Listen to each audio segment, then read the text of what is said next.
ನಕಲಿ ಕಾಸ್ಮೆಟಿಕ್ಸ್ ವಿರುದ್ಧ ಔಷಧ ಆಡಳಿತ ಇಲಾಖೆ ಸಮರ ಸಾರಿದೆ. ಬೆಂಗಳೂರು ಸೇರಿ ರಾಜ್ಯದ 50ಕ್ಕೂ ಹೆಚ್ಚು ಕಡೆ ಏಕಕಾಲದಲ್ಲಿ ದಾಳಿ ನಡೆಸಿರುವ ಅಧಿಕಾರಿಗಳು 19ಕ್ಕೂ ಹೆಚ್ಚು ಬ್ರ್ಯಾಂಡ್ಗಳ ವಿವಿಧ ಪ್ರಾಡಕ್ಟ್ಗಳ ಸ್ಯಾಂಪಲ್ ಸಂಗ್ರಹಿಸಿದ್ದಾರೆ. ವೈಟ್ನಿಂಗ್ ಕ್ರೀಮ್, ಫೇರ್ನೆಸ್ ಕ್ರೀಮ್, ಸ್ಪ್ರೇಗಳು, serum, hair dye, lipstick, powder, kajal ಸೇರಿದಂತೆ 19 ಮಾದರಿಗಳನ್ನು ಸಂಗ್ರಹಿಸಿ ಲ್ಯಾಬ್ ಪರೀಕ್ಷೆಗೆ ಕಳಿಸಿದ್ದಾರೆ. ನಕಲಿ ಕಾಸ್ಮೆಟಿಕ್ಸ್ಗಳಲ್ಲಿ ನಿಷೇಧಿತ ರಾಸಾಯನಿಕ ಅಂಶಗಳಿರುವ ಆರೋಪ ಕೇಳಿಬಂದಿದೆ. ಇಂತಹ ಉತ್ಪನ್ನಗಳ ನಿರಂತರ ಬಳಕೆಯಿಂದ ಚರ್ಮದ ಸಮಸ್ಯೆ, ಅಲರ್ಜಿ, ಮೊಡವೆ, ಕಪ್ಪು ಕಲೆಗಳು, ಕೂದಲು ಉದುರೋದು ಸೇರಿದಂತೆ ಗಂಭೀರ ಆರೋಗ್ಯ ಸಮಸ್ಯೆಗಳ ಆತಂಕ ಎದುರಾಗಿದೆ. ಇನ್ನು ಬೆಂಗಳೂರು ಹೊರವಲಯದ ಫಾರ್ಮ್ ಹೌಸ್ನಲ್ಲಿ ನಕಲಿ ಔಷಧ ತಯಾರಿಸ್ತಾ ಇದ್ದ ಪ್ರಕರಣ ಸಂಬಂಧ ಪ್ರಮುಖ ಆರೋಪಿ ಪ್ರಶಾಂತ್ನನ್ನ ಪೊಲೀಸರು ಬಂಧಿಸಿದ್ದಾರೆ. ಎಸ್ಐಟಿ ಅಧಿಕಾರಿಗಳು ಪ್ರಕರಣದ ತನಿಖೆಯನ್ನ ಚುರುಕುಗೊಳಿಸಿರುವುದಾಗಿ ಸಚಿವ ಯುಟಿ ಖಾದರ್ ಮಾಹಿತಿ ಹಂಚಿಕೊಂಡಿದ್ದಾರೆ.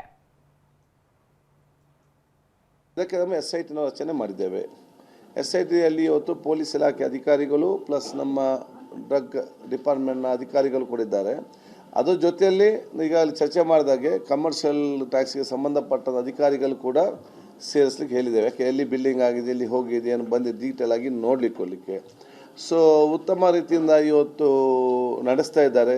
ಪ್ರಮುಖ ಆರೋಪಿ ಕೂಡ ಇವತ್ತು ಇದರ ಸೋರ್ಸ್ ಒಂದು ಸೋರ್ಸ್ ಇವತ್ತು ಕಿಂಗ್ ಪಿನ್ ಯಾರಂತ ಇವತ್ತು ಸಿಕ್ಕಿ ಬಿದ್ದಿದೆ. ತನಿಖೆ ನಡೀತಾ ಇದೆ ಮತ್ತು ಇವತ್ತು ಯಾವುದೆಲ್ಲ ಆಸ್ಪತ್ರೆ ಕೆಲವೊಂದು ಹೋಗಿದೆ ಅಂತ ಕೂಡ ಮಾಹಿತಿ ಎಲ್ಲ ಕೂಡ ಇವತ್ತು ಅವರಿಗೆ ಸಿಕ್ಕಿದೆ. ತನಿಖೆ ನಡೆಸ